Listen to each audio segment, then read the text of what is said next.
This week's episode of Star Trek Discovery has a lot to appreciate about it, whereas last week's episode made me legitimately angry, and I didn't even feel like I reviewed it because I just sat here and complained about all the things I didn't like, because I couldn't find anything to like about the episode. I felt it was very cheap and soulless, whereas today's episode really was cheap as well. It was a professional recap episode where they used this cool time device to travel throughout all of Star Trek Discovery's history and timeline to recap the events of previous seasons. And now this was a very smart way to do an entertaining budget episode, because we don't have to spend a large budget on creating new costumes or new characters when we can reuse and rehash all these old costumes and props that we've already paid for and created for the past 4 seasons of the show. Pays so much love to Star Trek Voyager, really reminiscent of all of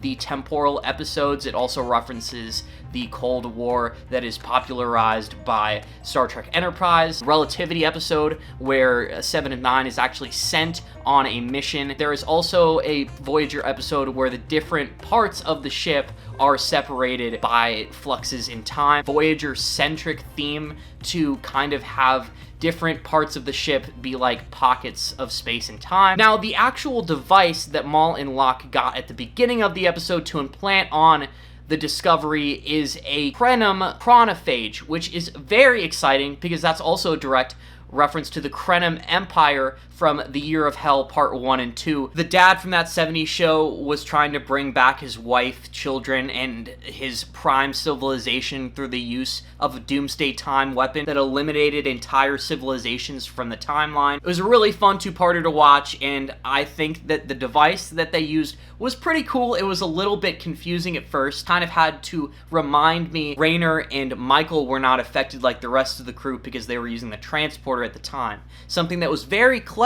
I liked how they remembered that Stamets is not affected by a normal time stream because of his tardigrade DNA, and he was able to help Raynor and Michael throughout the whole episode, and it was great. This episode was really good, and it was such an improvement from last week's episode that made me angry, because instead of just having 3 different character arcs that are kind of non-impactful, non-entertaining, and soulless, we really did just focus on Michael, we focused on Raynor, and then we focused on Stamets, and these characters really got to shine because I got to see them doing their one mission for the entire 50 minutes of the episode, and that was really fun, and as a viewer, I would like them to continue doing that. A very good improvement from last week's episode. So many great scenes, by the way. It was really funny seeing them go through the different points in time and kind of interact with the crew members. There was that really funny scene with Stamets talking to Jet Reno. Stamets, have you got yourself caught in a time loop right now? Thought that was pretty funny. The opening scene with Mal and Locke getting this device and kind of foreshadowing its use and planting it on Adira. I do have to say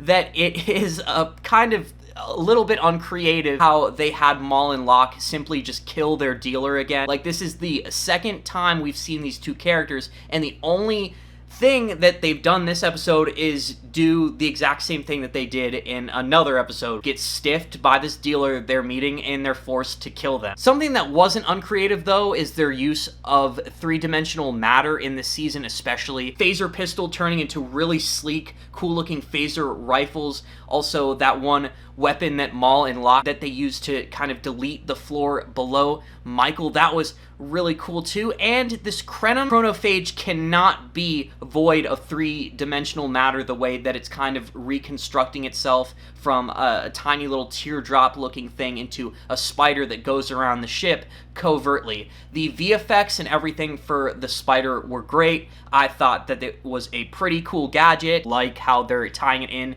to the Krenim Empire from Voyager, how they are a civilization and a people that are very infatuated with temporal mechanics. Is also really cool because firsthand Raynor actually gets to experience all of the universe-ending events that Discovery and her crew have had to go through up until this point. You know, he's just kind of heard about these things and he doesn't take them seriously, and he doesn't really give Discovery, Michael Burnham, and the crew props for being, essentially a super crew. So now you could see Rayner going through all these different experiences and just getting to see little flashes of these events, how much his respect for the bridge crew and Michael grows throughout the end of the episode, because at the beginning, he's a real hard-ass. There's even this scene where Awoshikun is kind of yapping and briefing Michael about something, and he just doesn't even wait for her to finish and cuts her off and just gets right to the point, and I thought that was the most dickish thing I've ever seen. I was really confused about Rayner's identity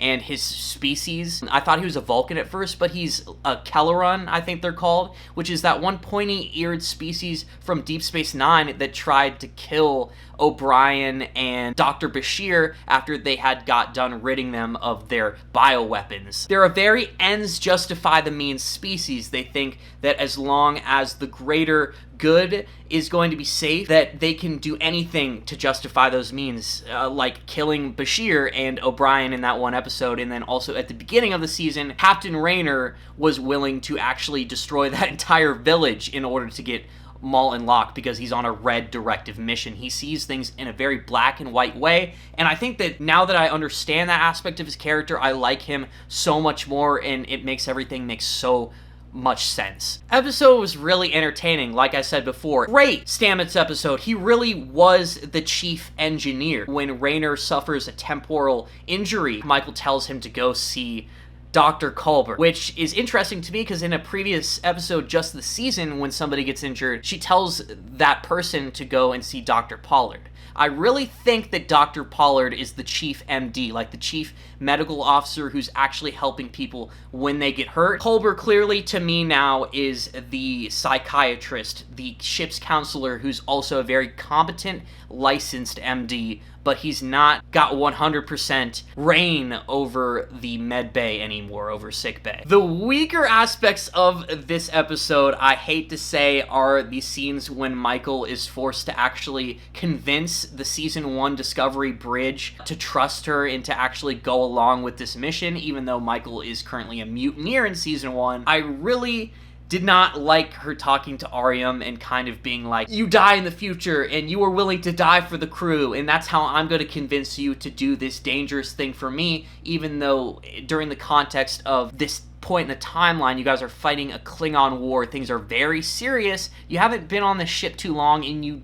don't really have the authority to do what you're doing. It really would have been cool to see Tyler in this episode instead of Book. Like, you know how Book went and kissed Michael back when they were in a relationship together and it was all awkward? It would have been way more impactful to get that scene with Tyler, spend a little bit of budget, and have Tyler's actor come back and make a cameo. That would have been so cool and make the episode really entertaining. We can't get Lorca, obviously, because I feel like Lorca's actor by this point is expensive. There have been points in Star Trek where people come from the future to meet their past selves, like with Alexander, but has there ever been a time where somebody in the present goes back, meets a past version of themselves? I'm trying to remember. There are so many temporal episodes in Star Trek. Is this a first? Either way, it was really funny to have Michael deal with tweaker Season 1 Michael Burnham. It almost seemed, though, that she was a little bit too tweakerish, and I wasn't fully convinced that this was the Michael Burnham that I knew in Season 1. It really did remind me of a Mirror Universe Michael Burnham, how she was really aggressive, just kind of a tweaker. She seemed like she was genuinely on drugs or something. I'll keep it a buck with you. Stamets in this episode also claims that the Progenitor technology is nothing that he's ever dealt with before, and I think that what I'm really afraid of is them going to turn the Progenitor technology into something way out of proportion, because how can this actually compete with such things as, like, Control? They faced some very big threats previously, and even though we saw this possible future when they were, traveling through time, of Discovery and the entire crew dying, the Breen attacking Starfleet headquarters and it getting destroyed, I really, really wonder how they're going to turn this technology that it really seems innocent, like it just kind of creates the building blocks of life. And also, this is kind of a huge plot hole because the Next Generation, Q kind of already confirmed that in their infancy, humankind was just a pile of goop, some proteins.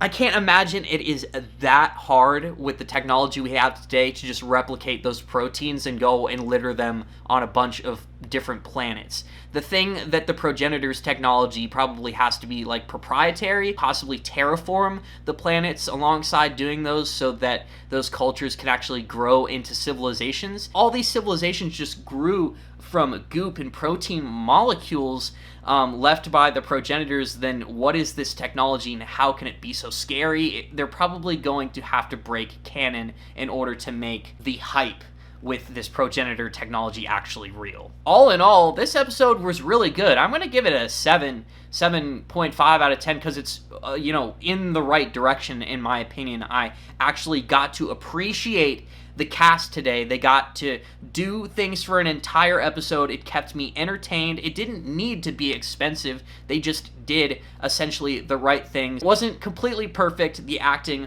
wasn't amazing. And I really didn't love the scene with Ariam. It was cool getting to see her, I guess, but we really could have gotten a better cameo for characters that have come and gone from past seasons. Way, way, way, way better than the train wreck we got last week. Thank you so much for watching another one of my Star Trek reviews. If you're enjoying any of the content on the channel, I'd be very flattered if you were to subscribe. Please leave a comment down below. They're my favorite thing about the platform. With all that being said, hope you all have a good rest of your week. Live long and prosper.